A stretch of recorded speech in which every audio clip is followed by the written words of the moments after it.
We got nothing to drum on. Hello, people. We are back. Act 2, the podcast.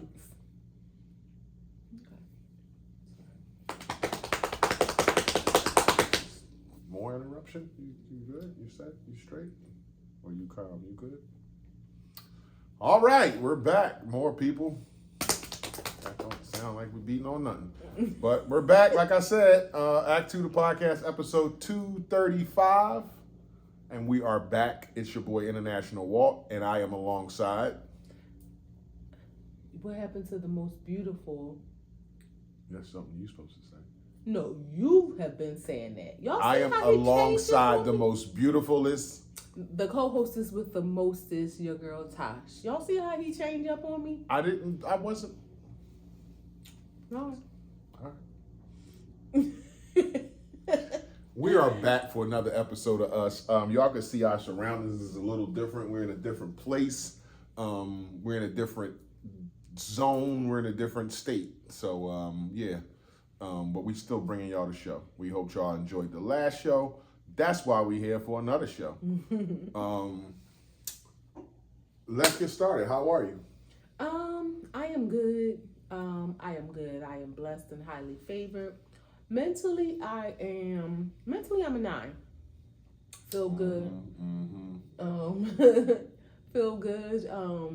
Even when the devil tries to attack your peace, I am grateful that in those moments that I almost allow him to, I remember who I am and whose I am. And sometimes when I don't remember, God has blessed me with an amazing partner.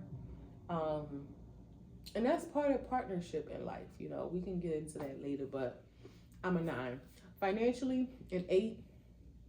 God continues to bless us so that we can be a blessing to others. My husband blessed some of our family today. And I'm so extremely grateful for him. Work is a 10 because I'm not there, and I'm grateful for some time off.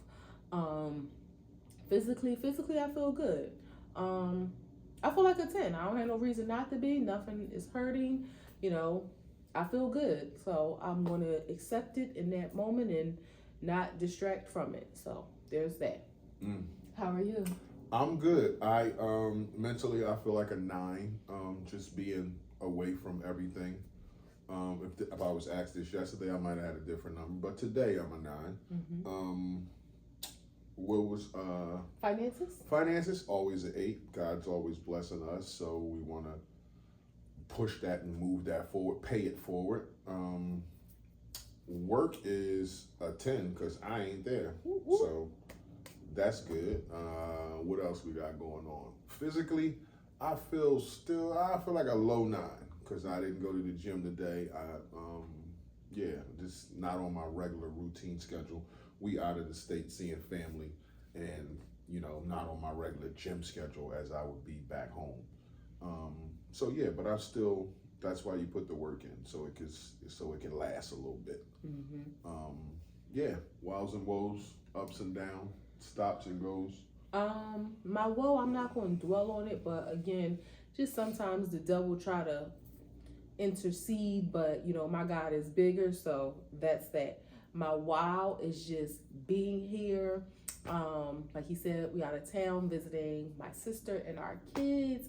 So extremely grateful for that. You know, we had safe travel here, praying for traveling mercies home, and just just being able to be with them, and we surprised them, and that was, the kids like went crazy when they seen us. Well, they see me first. That's where the loud scream comes from. Not when they see me. But yeah, they went like bananas. Only my sister and my oldest nephew knew we were coming. So, just, you know, being with them, being in their presence, them loving on us loving on them. You know, that's one of our many blessings in life. So, yeah, that's a huge wow for me. You know, and being able to, you know, it's I'm not just here. Like I wouldn't, you know, be here by myself, but my husband coming along. God bless you. Thank you. And it also is some time away for us. You know, we're gonna make it us we're gonna make time for us no matter where we are or what we're doing. So I'm just extremely grateful for this time. You, wows and woes? Woe is our trip didn't start off that great the first day. Not anything to do with us, but just it didn't start off that great. So that's my woe of it all. My wow of it all is that I was just really looking forward to coming down here and spending some time with my sister-in-law, seeing the kids and all that kind of shit. So that really feels good to be around them. I was hanging out with my nephew today like just me and him. So that was pretty cool. Yeah, that's about it. That's about it. And just being away from work, like that's always a good thing. Spending time with my baby. We had missionary sex this morning, so that was good. It was really good. So I just it was really, really good. Taking it slow, hanging out, chilling. That's just what it is. You know, I was thinking about us always, but the other day, and I remember for the first 20 so years of our life. Now, of course, we would take like little weekend, to New York or something like that. Louder, we would go to New York for the weekend. One time we went to DC for the weekend, but we took one vacation a year, and that's what it was. And that ain't a bad thing. Being able to take any vacation and being able to go away at all is a blessing. But yeah, that was our, and in early in our years, we would take a 2-week vacation, drive down to Florida, stay, and then drive back, because we would stay for like 10 days, because you're talking about a 2-day drive, a 2-day coming home, so that 10 days in between, which was a great time. But, just thinking now, one vacation a year, I guess because our bodies got used to more, your body be yearning for it. And maybe not necessarily vacation away, but time off. Like, you have to allow yourself time, I think, just to be off from your normal routine. Like, you gotta let your battery recharge. So, I mean, again, I'm grateful that, for this 5 days or so that we're, away. I'm just extremely grateful. And, we take other vacations in life. So, yeah, just thinking like, dang, we used to take one vacation a year. Now we look forward to try to get 3, maybe 4 in. That's truly a blessing. I'm grateful. I'm very grateful. Yep. Where we at? We kind of off script here because we're in a different atmosphere environment. But we gonna try anyway. Got some questions for you. Okay. I don't know which one I'm gonna hit you with first. But if we switch lives for a day, what would be the first thing you'd do? If we switch lives, so not only are we just switching lives where I'm being you, I'm also having an opportunity to be a man. Yeah. Don't judge me. You gonna go bang some ass? No. Oh. I would jerk off.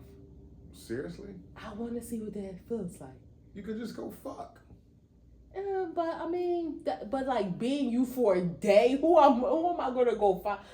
You're gonna be me, so I'm just gonna have sex with me. I mean, I'm just saying, like that jerking off ain't the same thing. I don't know if I would want. Not that jerking off feels bad, but it's not the same thing. Well, again, if you only got a day, then you want to experience the real thing. But then that means you would be cheating on me. Who? Because I would be you. So who I'm going to go have sex with? Me, if I'm being you. First thing I want to do is go get my thing tickled. By me? Yeah. As you?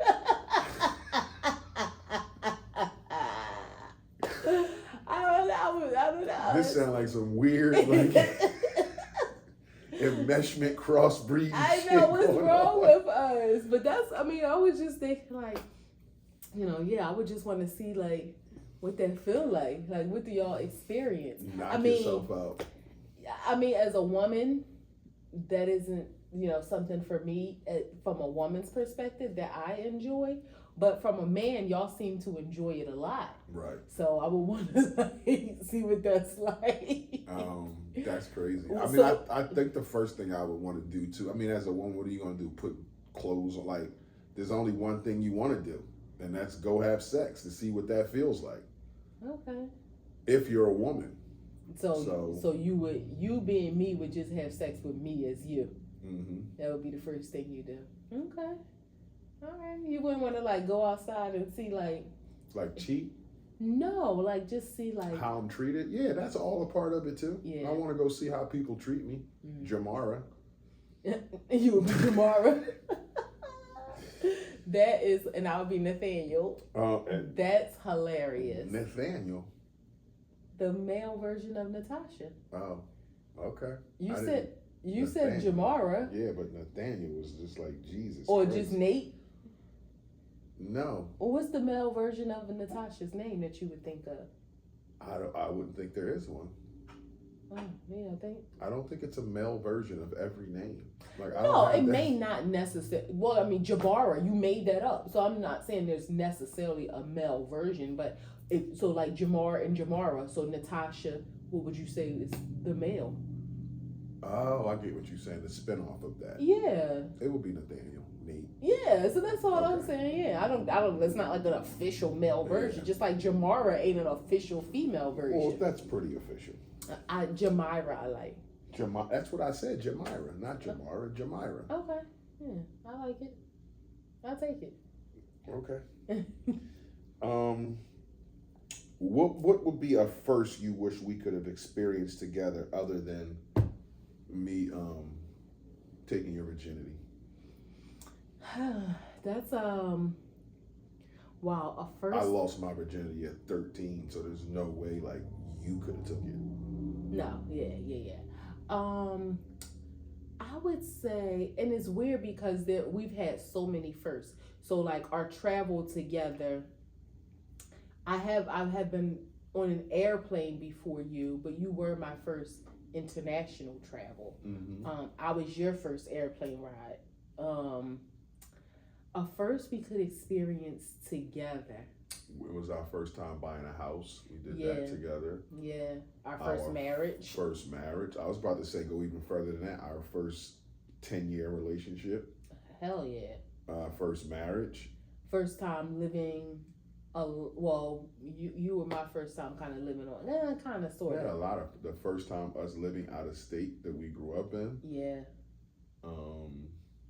Yeah, I mean, we've experienced so many firsts together. So to think of a first that wasn't, if we're not talking sexually, that's hard to say because we've had so many, which is a great thing. I would have loved to have been, not taking anything away from your child and who her mother is, but your first or only baby mom. That would have been dope. That's the only thing I probably could think. Like, I would have loved to have given you your first child. Yeah. I don't know. What would you say? First that again, that's hard because we experienced so many firsts. So I would, and not virginity. Damn. I know. Like, what haven't we experienced as a first? First time driving, but again, you started driving at 15. I was 11. I would have been too young to be driving with you. We had everything. I'm about to say, my first time fishing with you. Yeah. With you. First time on a boat with you. Yeah. I can't think of a lot of things that I haven't done with you first. Yeah. Which is probably the blessing. The only thing I haven't done with you first is the virginity thing. Yeah, and having a kid. Yeah, having a kid. Yeah. Well, that's one of them aha moments where you go back and you think like you could wish things were different, but when you realize the reality of it, it's like, nah, it's great the way it is. Yeah. Like so many of our first together, first restaurants, first, just so many things. Even our first picnic, like pictures, like so many things. Picnics. Yeah. I never worn out picture people like that with anybody. Picture people I've never love sat to see in a us park coming with anybody for 12, 14 hours. That was a first. I've never eaten some of the things I've eaten. That's a first. Yeah. Yeah. It's a great thing. Thank you, God. We made a porno. That was I might have spoke too soon. Was that your first? I'm just asking. I don't know. The people, I'm just asking because it was my first. It was your first too. Oh, we good. We good. I just didn't want his open speech. That's all. But that was our first porno. Yeah. Yeah. That was. Okay. That's what's up. That's what's up. You are a motherfucker. Moving on. Yes, moving on. What do you think is missing in our relationship? Again, you think I don't want to say missing. That's what you wrote. But what I would like to have more of, and I've shared this with God. you. Yeah. Don't blaspheme. If nobody's blaspheming, I'm just saying. Yeah, I would like to have more of God's presence. And as we talked about, probably here, but even personally, I don't even know really what that looks like. I don't know how I feel like about being a member of someone's church, because as an adult, I feel like if you do that, it's like joining a club, right? You can't just show up on club meeting days. You have to be an active participant, and not saying you got to do everything and be everywhere, but so I just feel like, yeah, joining a church is not what I'm looking for. But I would just say more of God. But again, grateful we are working towards that, and our altruism that we have planned, and other activities that we'll do in the future, which still ties back to God, and serving as He would have us to do. So I would say that's something, and it's not missing, but something that we probably can use more of, and we're working towards that. Yeah, I'm always going to say communication and God, because I never think we can over communicate. I think communication is key in a relationship. So although we have great communication, just more communication, more talking, more, hey, what's going on, more how you feel, more are you good, like, just more of that, and also God. Okay. But that would be the latter. God would be first, and then just more of us keeping the communication at a high level. So if we really think about the question of what's missing, and I'm asking this, just like, I can't think of anything that's missing, which is great. Yeah, like, that's saying I want more of something. To say that something is missing, like it's not there, it would be a lie. Yeah. It would be everything that matters anyway. Everything that matters. Everything that matters is there, which is probably why we feel so good and we do so well with each other, because we're not lacking in areas. Exactly. There is no lack. There isn't something that she's stressing about, or as a woman feeling like I don't have in my life. There's nothing that I'm stressing or lacking as a man, saying I don't have this thing in my life I wish I had, or this isn't being stimulated, something's not right, this is overstimulated. Like, we're good.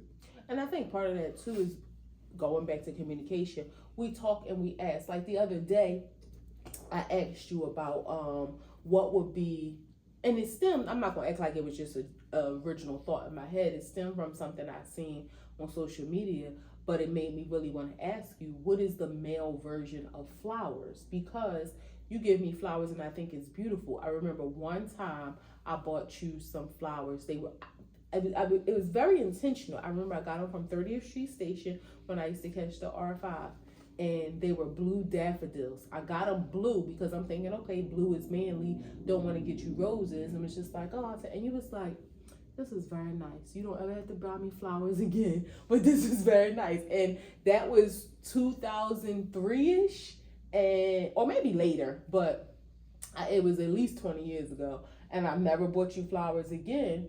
I may do other things for you, but it made me think like, wow, is this something that he would like to receive from me as like, a token of love, a token of appreciation, gratitude, in the same manner that you bring me flowers. You told me flowers, the puff kind, was that. Well, there's so many places that you can just walk into now with your ID. Yeah, but the kind of range I'm at. So, it's not like you. But that you would be lost. Right, but that just what made me think. But so not having anything missing, I think it's because we communicate, we ask those questions. You recently asked me, do you touch me enough? You know what I mean? So we do those checks to make sure that there isn't anything missing. And, you know, we're honest with each other to say, you know, you could do this a little more. You could do that a little more. You could talk to me a little softer. You could, you know, touch me a little more if that's a need. Like whatever those things are. So I think that's what keeps our cups full. This question is for both of us, but what are you and what am I hard on myself about? What are you hard on yourself about? This could be a rabbit hole.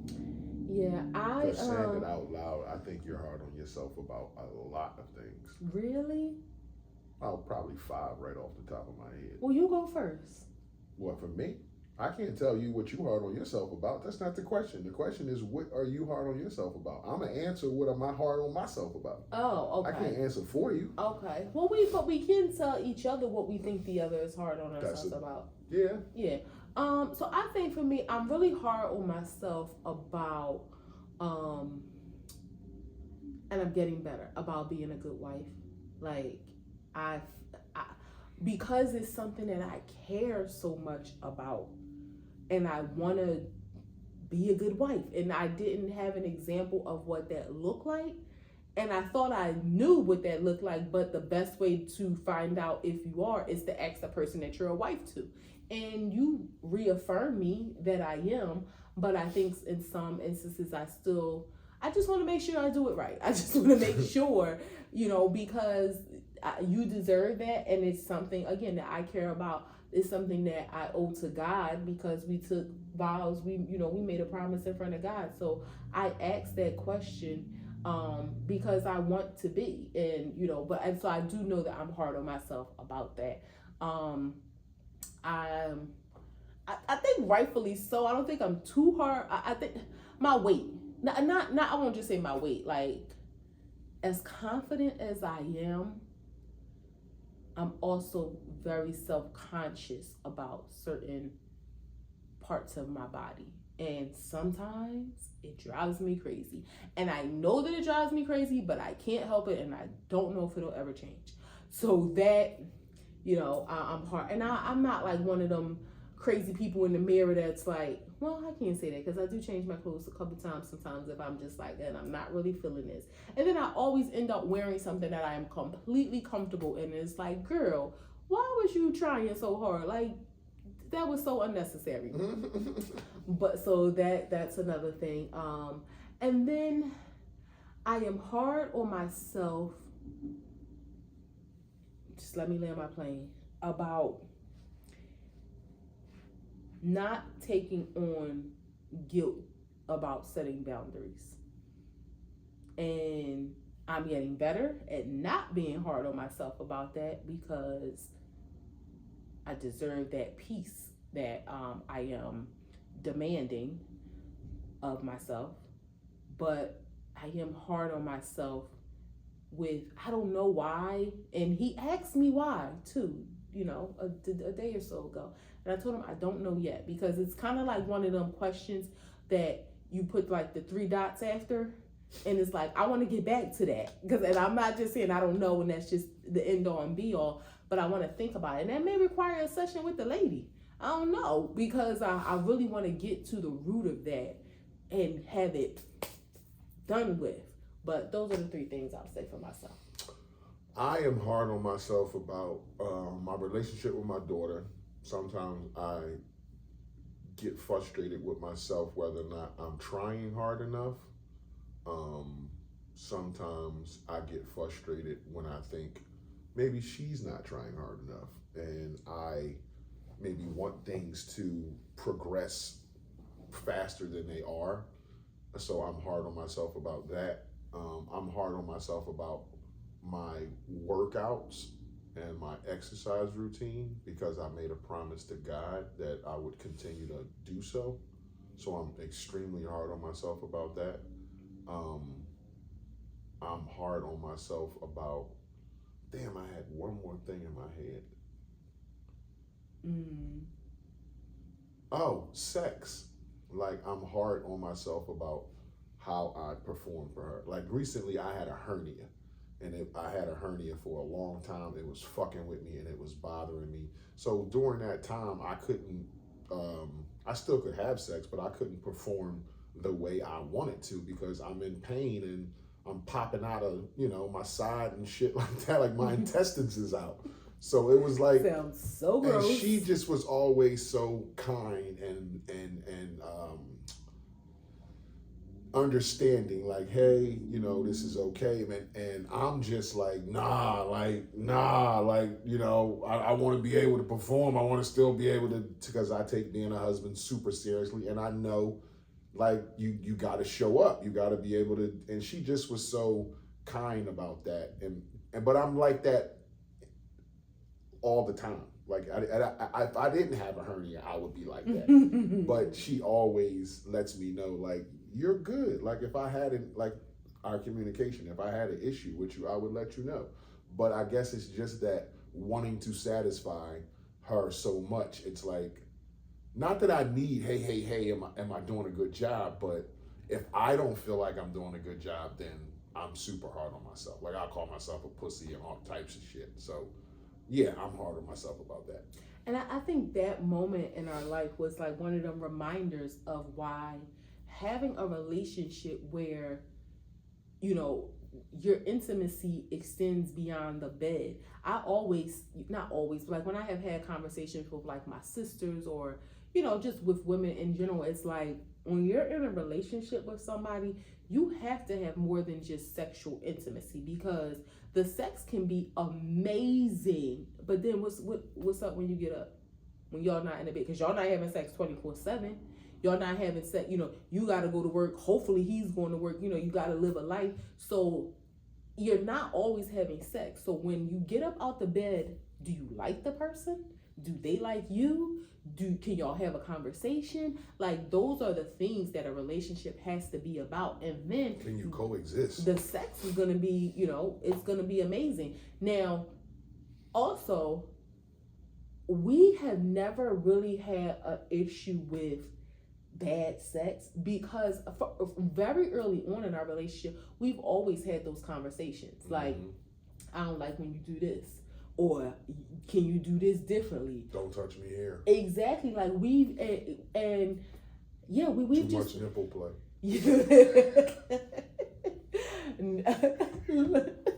Lick me like a lion, not like a cat. Lick me like a lion, not a cat. Yes, I had to give that message before, like, not a kitty cat, a lion. But so yeah, I think that open communication has always allowed us to improve in areas like being open, because it's not like we talk to each other disrespectfully. So even if we're giving feedback, it's not like it's being said in a negative way. Right. So, I mean, you figure the bar that the baseline was good, so we just had to build up from the baseline. Yeah. Like, that has never. But you are definitely hard. Can I say another area that you're really hard on yourself in? What? You kind of alluded to it, but you didn't fully say it. I think in just being a provider, and let me just say, in a sense, like, you've always been an amazing provider, but you're hard on yourself, like, and maybe that's what, like, fuels your fire to help you be. But it's like, bro, we ain't never had a bill, a utility turned off, a car repoed, a foreclosure notice on the house, and we've been doing this for a long time. We ain't never not had a meal that we want.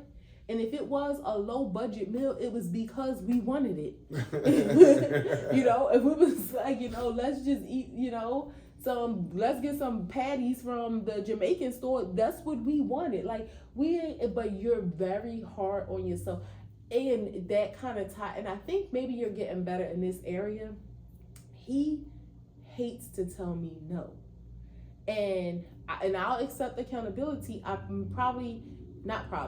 didn't make it easy for him to tell me no in the beginning because he always told me yes to stuff. So when he would say no, I would be like a little baby, like having a tantrum. Not physically having a tantrum, but I would just be upset. But as we have gotten older, things are completely different. Would you agree? Mm-hmm. But you also gotten better. I think me getting better helps you to get better because you see that I receive your no better. Mm-hmm. And that's why sometimes I say to you, babe, if like I ain't harboring this. If the answer is no, just no. Like I'm all right with it.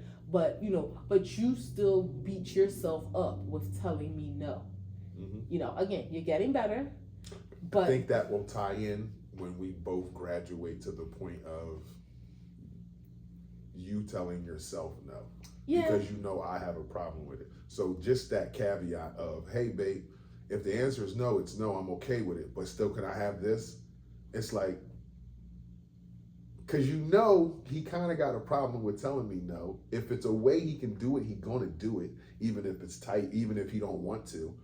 But, that's kind of like how it feels when you dangle that out there, where if you could say to yourself, this ain't really something I want, I'm just not going to ask. But sometimes you say yes, and I sometimes know, so that's things what I mean. that I be thinking like, and you say like yes with like not even the bad of an eye, like so. Sometimes I don't know. You got an extra stash somewhere that I don't be knowing. I just feel like she worked too, so I ain't gonna. I don't want you to always think it's about control. Like it's not about that. Absolutely. So yes, you can have that. Yes, you can have that. This time, no. But the yeses should let you know, and the yeses over the years should let you know. The yeses it's far not outweigh about the control. Like nobody's just saying no just to be like, I'm just telling her that this time because I mean it, and I got a pocket full of money in my pocket. Like that's stupid. Yeah. Right. So what? Okay. So what do you think that I'm hard on myself about? I told you, but I thought you were hard on yourself about. That family dynamic shit, let me just leave it there. I think you're hard on yourself about that. I think you're hard on yourself about the wife thing. I was going to say that. I think you're hard on yourself about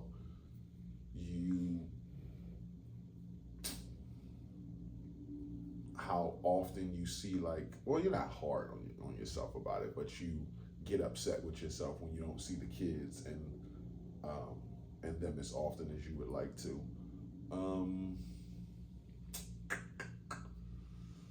What else? I don't want to get too deep here, but you're hard on yourself about. Yeah, I don't want to throw dirt on you. No, I was saying digging deep. Yeah, but I don't want to throw you under the bus. Okay. But you could just be hard on yourself, where it's like, give yourself a little bit of grace. And it's like you hard on yourself in some areas where you should take that hardness and put it in other areas. Like going to the gym. Possibly. Yeah. Touche. What do you think your worst trait is? Oh, this is so toxic. Your worst trait. My worst trait is that, this feels weird saying this. Even the man I am today, I can easily hate you. It's not hard for me to do. If you do something to my soul, my heart, my wife, if you insult her, if you make her mad, if you do anything to her in any way, or me, or my daughter, or anything like that, like anybody that I love, I can easily hate you. Like without any trepidation at all. Yeah. I don't necessarily like that about myself, but I know I have a switch that'll be like, you're dead to me. I think for myself, and I manage this by other people managing themselves to just leave me alone. I'm serious. This is some toxic shit. It is. I manage my shit by you managing your shit. Because if you don't manage your shit, I ain't gonna manage my shit. I can be the most peaceful person. I do not like to argue because my mouth it feels like no holds barred, and I don't like that about myself. Like my anger can get to a point where my mouth is not good. It can be pretty vicious, and I don't like that. It's like I don't like that about myself because I try to live in a way, and I might not be sorry that I said it because some things may need to be said, but sometimes it's like I don't want to say it. No, I don't know. I try to live by a thing not to say things to people that I have to apologize for. So if I said it, I meant it. Like if we having a dispute, we don't call each other names. I'm not gonna say anything that I have to. If I hurt his feelings unintentionally, I'm gonna apologize for that because regardless of intent or not, if his feelings is hurt, I'm sorry. But I'm not going to say something evil, mean, that I know that I'm going to have to apologize for. And I try to be like that with anybody. Like, if I'm going to say something, I mean it. It may hurt, you may not like it. I mean it. So I don't like that about myself, that I don't know how to control my mouth when I get angry.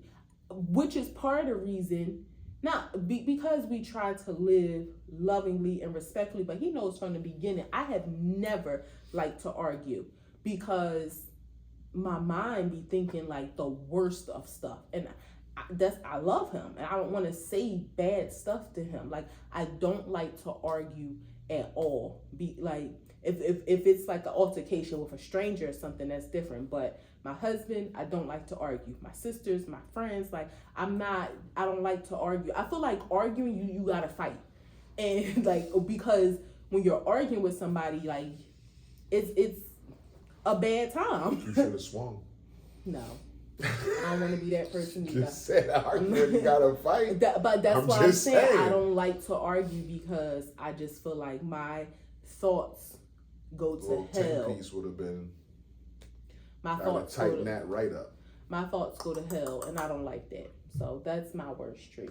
It's like all the love in my heart, all the love that I know God has bestowed upon me, all the love I try to emit, because of him. And it's like when I get angry, I don't know, and not just angry like I'm some ticking time bomb, because I'm not. But, when it gets to that point, it's like, yeah, my mouth is gutter. Yeah. Okay. What's a small thing that makes you happy? It sounds so cliche, but the small things. I love when random thoughtfulness. I'll say that. So you bringing me a coffee, or you bringing me an iced coffee, because like that's not something typical that you do every day, but it's like, oh, you know how much I love iced coffee, like, and you just thought of me and brought that. Even though you didn't do it, like the fact that I had some bread in the house and it went moldy, and I was like upset because I couldn't eat my avocado toast. And the next morning he was like, damn, I told myself to get you some bread.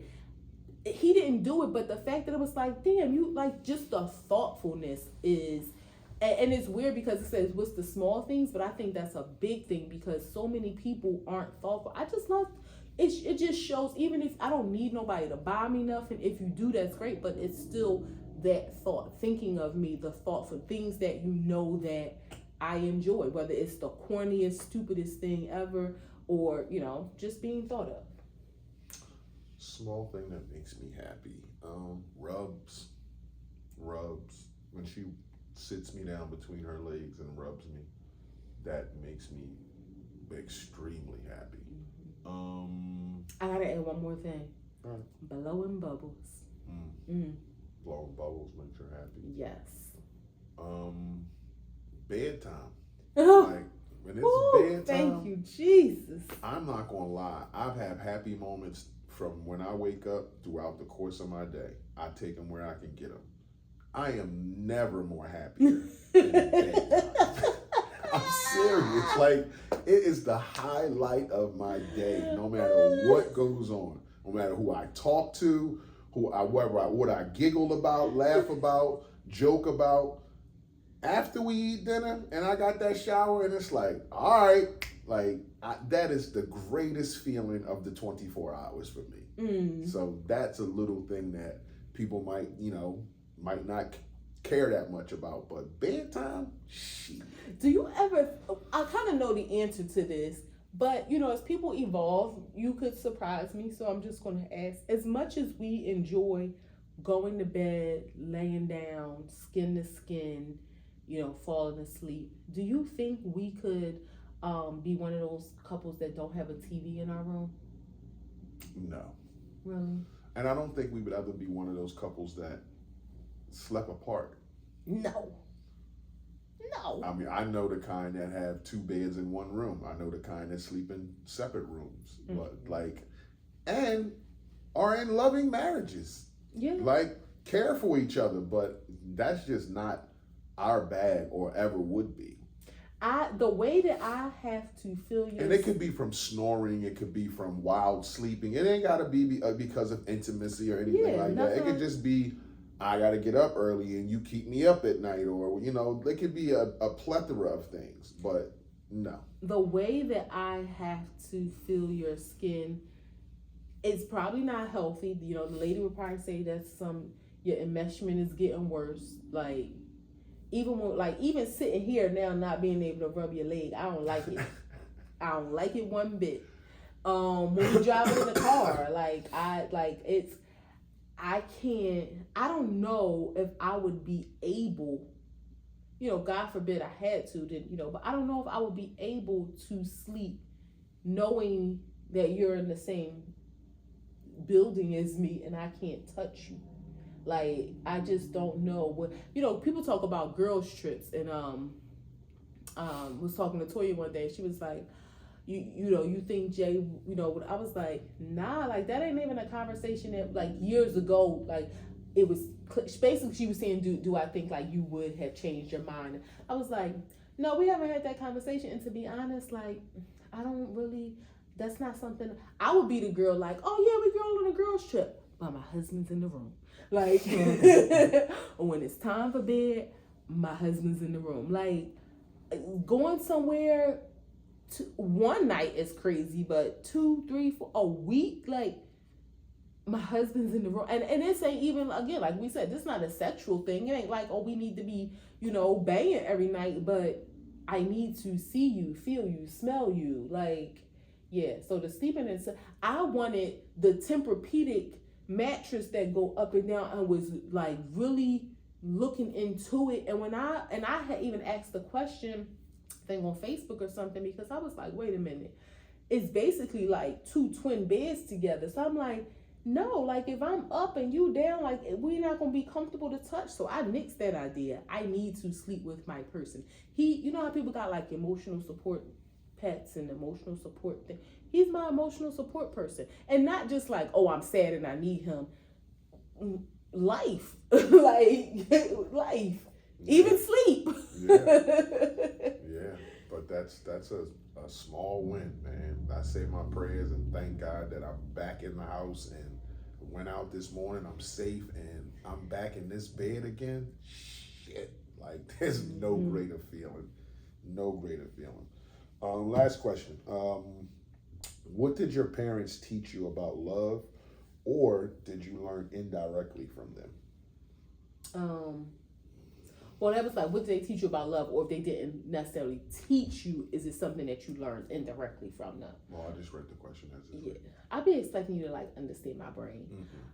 So I can't say that my parents taught me anything to say, okay, this is a lesson about love. So it wasn't a direct lesson, but I guess from observance, that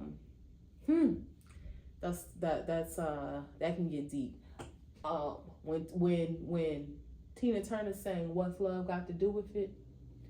Yeah, I feel you can say you love anybody, but love is an action word, and it's an action that permeates throughout your life.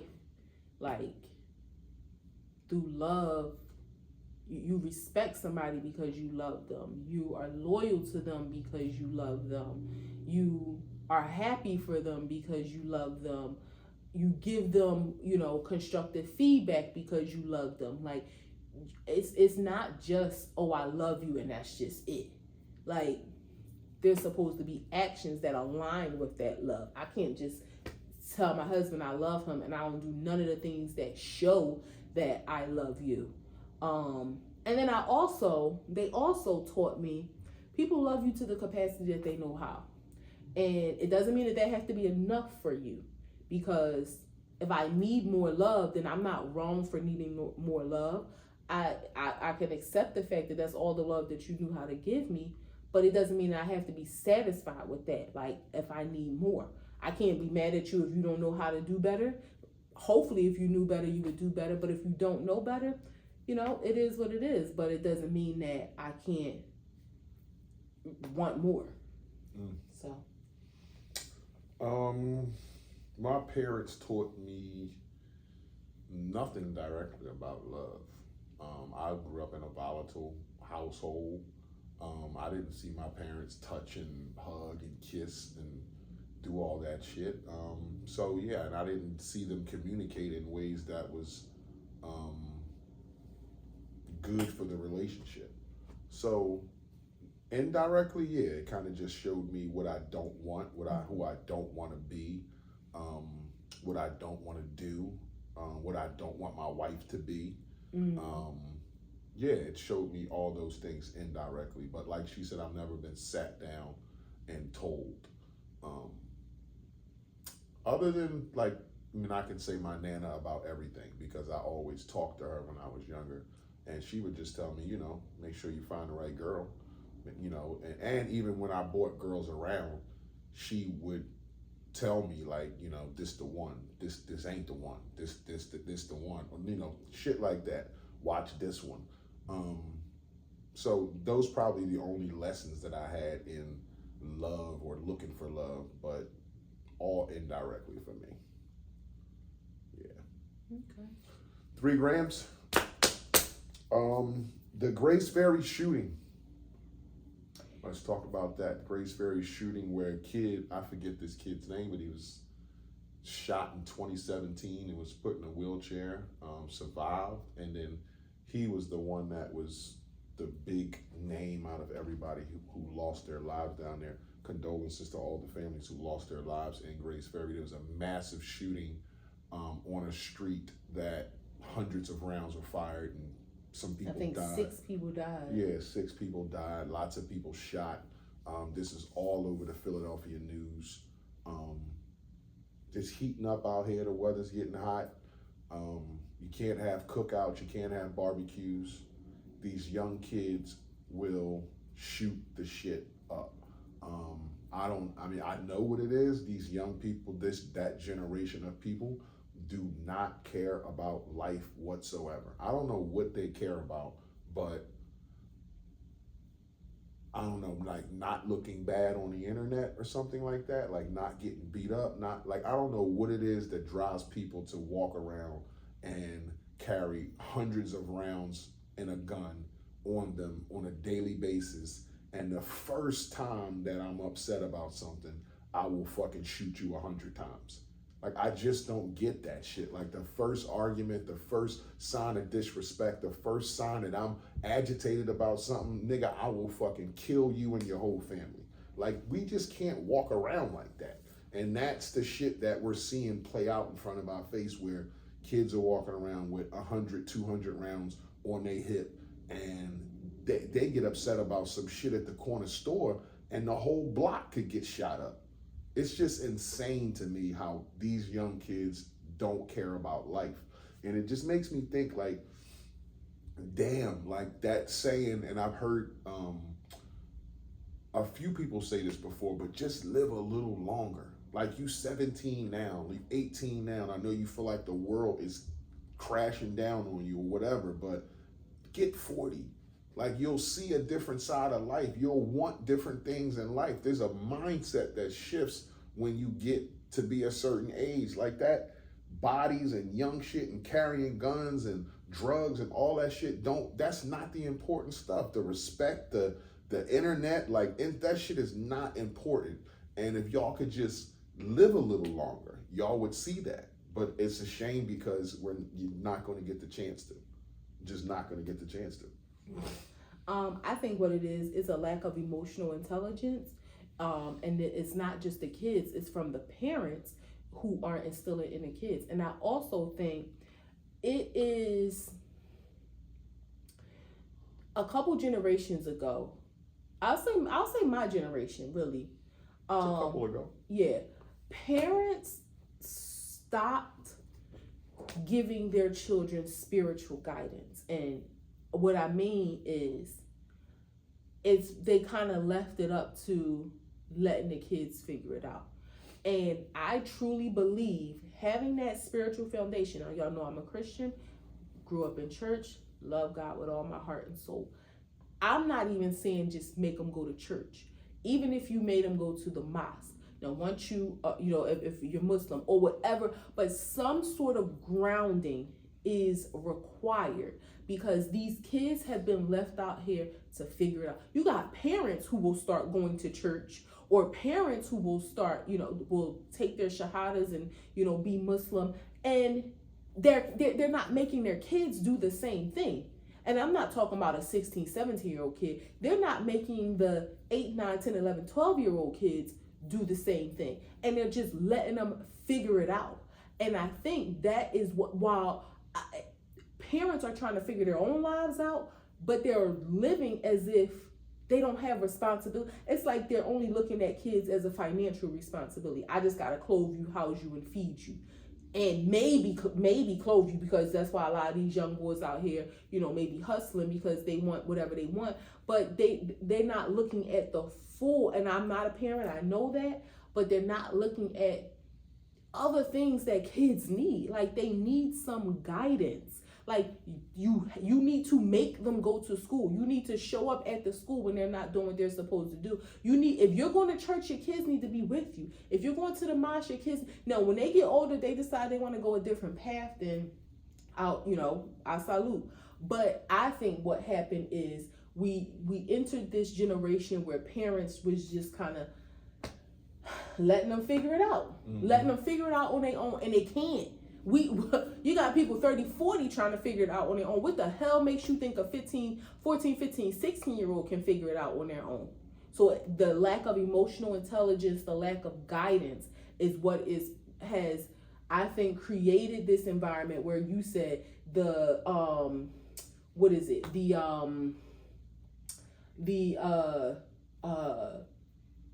pride and ego is guiding their actions more than their morals and values and ethics. They don't have that. Like, they don't know when they enter a conflict, they don't have any skills to pull from to get out of that conflict. Yeah, to say, okay, this is how I should handle this. They don't know how to. Again, the lack of emotional intelligence, the lack of parental guidance, the lack of spiritual foundation is crippling these kids. And I think it's only going to get worse. Yeah. It's a damn shame. It's just a damn shame. Like, if you can just get past 30, 35, you have a mind shift of have a kid, have a second kid, get somebody in your life you really love, then you'll see, like, this shit ain't worth dying for. This respect thing that I'm walking around and nobody can call me pussy, nobody can call me bitch, nobody can beat me up. Like, I gotta kill that person and their whole family. Or you just on a block where you worrying about some shit that you have no idea that's about. You just in it because your homie said they beefing with that block and you don't even know why, but you with your homies and y'all got a beef with that block. But you go in the house at night thinking, why the fuck am I beefing? Like, nobody did nothing to me. But, Lil Ron said we beefing, so it's up. That shit is just crazy to me. And y'all all are going to die young, and that shit's going to be sad. There's a generation of kids out here that's all going to die young, and that's probably going to affect the generation. It's going to affect the people to come after that. Yeah. It's just crazy. Second gram. Jonathan Majors and Megan Good was out, and paparazzi caught them, TMZ, somebody caught them, and was just asking her for a picture, a photo, telling her how beautiful she was. And then one of the motherfuckers had the nerve to ask her for a phone number. And Jonathan Majors, who just, is on Instagram, ripped the fuck up, muscles coming out his neck, his back, all over. He's doing magazines and all kinds of shit showing off his physique. Calmly had to just tell the guy, do your Googles, man. Like, don't be asking, that's my wife. But what would you want from your man if somebody asked for your number in front of him? I appreciate like in that moment. Would you just be like, the ball's on you? I want my man to give you 4 fingers across the lip. No, I never want you to be in a situation where, unless somebody does something violent to me, unless somebody put their hands on me, I don't want you to put your hands on anybody. And that I know that's hard for you, because of how protective you are of me. But I don't ever want you to be, because again, you think about the optics of it. Yes, the dude was disrespectful, but to think a news headline, man asked for Megan Good's phone number, now Jonathan Majors has an assault charge, that ain't worth it. When we just talk about the respect and all that, like, okay, is so when is it worth it to punch somebody in the mouth over your wife other than them putting them hands on you? Never. So him anybody being can say disrespectful to your wife, asking for your phone number, he's more disrespectful to you than he is to your wife. Then why don't you step aside and let me handle it? But again, you gotta think, like, is that worth you going to jail? I'm asking you, is that worth going to jail? Some disrespect. No, that situation, is that worth going to jail because he asked for her phone number? Probably not. So that's where I'm saying, like, when we talk about emotional intelligence and kids knowing how to handle conflict, fighting because somebody asked for your phone number, it's almost laughable. Like, are you serious? Like, and not. But it's a different dynamic as a man to man. That shit is done for intimidation purposes and to let you know that I can do it. So there's a language, a dialogue between two men that's unspoken. That's like, hey man, don't do that, or this has to happen. Like, I can't be walking down the street with you when somebody see us walking, being lovey-dovey, know this is my wife, like, you know that. You see me all up on her, you see her up on me, and you just walk up and say, damn, you look so beautiful, can I get your number? Like, that's not a shot at you, that's a shot at me. You, from across the street, you know, oh, you sizing me up, oh, now fuck that nigga, I'm gonna go over there and ask for a number anyway.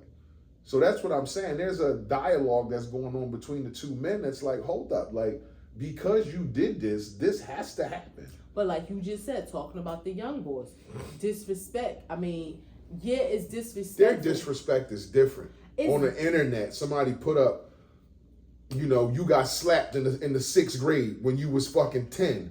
Oh, I'm gonna kill you over that shit. Like, that's crazy. All I'm saying is it's still disrespect and it's resulted in violence. Now, playing devil's advocate, maybe the guy was so enamored by Megan Good that he didn't recognize Jonathan Majors. Jonathan Majors, I mean, I know he's a big star now, but he's a big, Megan Good, like, we've been seeing Megan Good for the last 30 years. Yeah, but we ain't been seeing Jonathan Major all them years. Yeah, but he's known across the world for being in Marvel movies. That's what people watch. I ain't never seen him. You don't watch Marvel That's movies. what I'm saying. So how you know this man know him from Marvel movies? That's all I'm saying. We're in the minority of people that don't watch Marvel movies. Just so you know. I agree. We're in the minority. I'm just saying, if Jonathan I would recognize Megan Good at first glance. I might have to do a double or triple take to make sure that's Jonathan Good. That's all I'm saying. Okay. Jonathan Majors. Yeah, that's all I'm saying. I would probably look again like, wait. No, Megan Good, I would know first glance.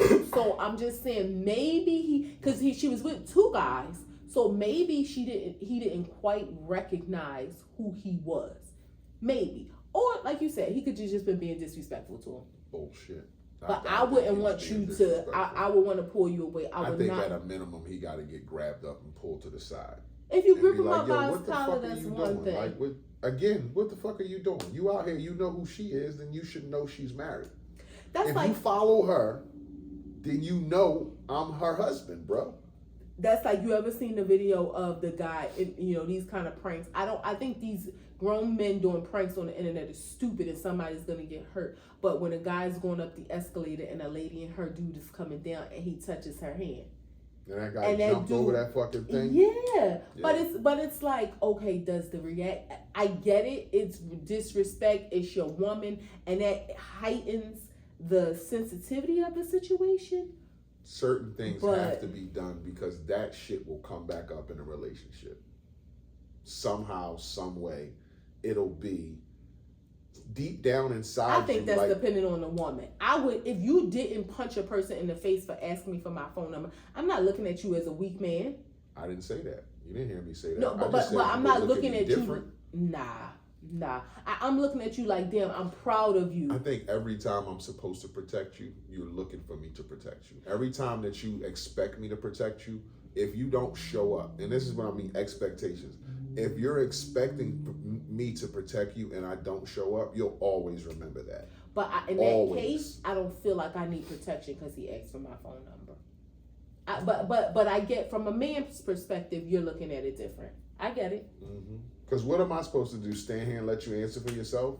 No, like, you say you can't something. Have my phone number because I'm well, how about he pursued? You can't have my phone number. Well, I mean, I'm married. My husband's standing right here. I think how Jonathan responded was appropriate. I'm just saying I don't think it required violence. That's all. I don't think how he responded. I think he should have threatened the man.